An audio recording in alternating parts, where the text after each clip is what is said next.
Hai, so sorry tadi aku nak tengah WhatsApp. Lepas tu tiba-tiba dia end sendiri. So ni part 2 lah.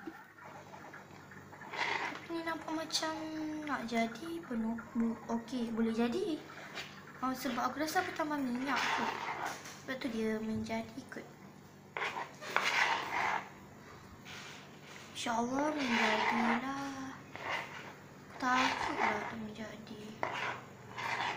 Macam kena tambah minyak lagi. Tengok dia kena gembul tu masih sebab minyak. Aku rasa kena tambah minyak lah.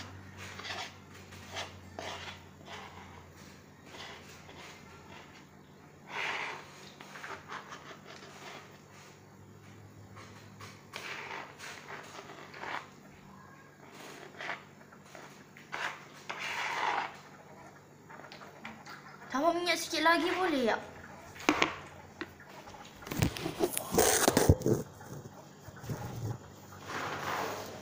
Tambah minyak sikit. Terlebih lah. Alamak. Terlebih.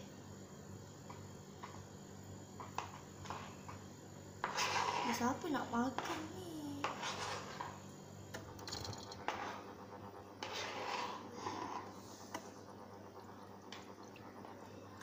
Weh, tak nak aku makan.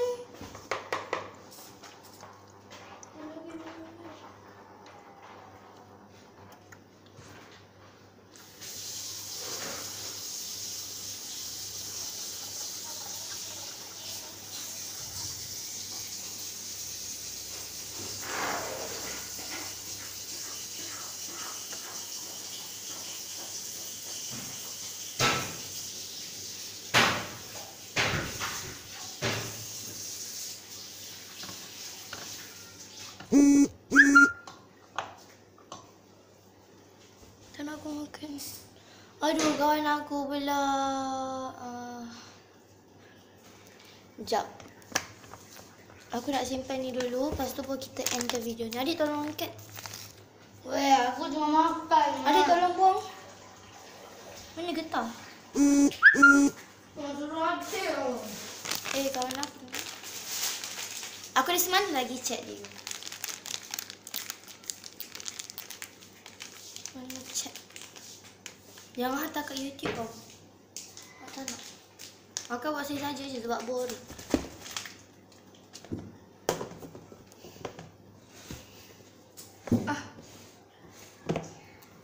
Sabar je Korang tak tahu aku buat apa sebab ini rumah aku, so aku tak nak tunjuk, malas. Boleh ke kalau makan Maggi adik? Makanlah nasi. Dah nasi. Okeylah guys. Bye. Itu saja, bye. Apa?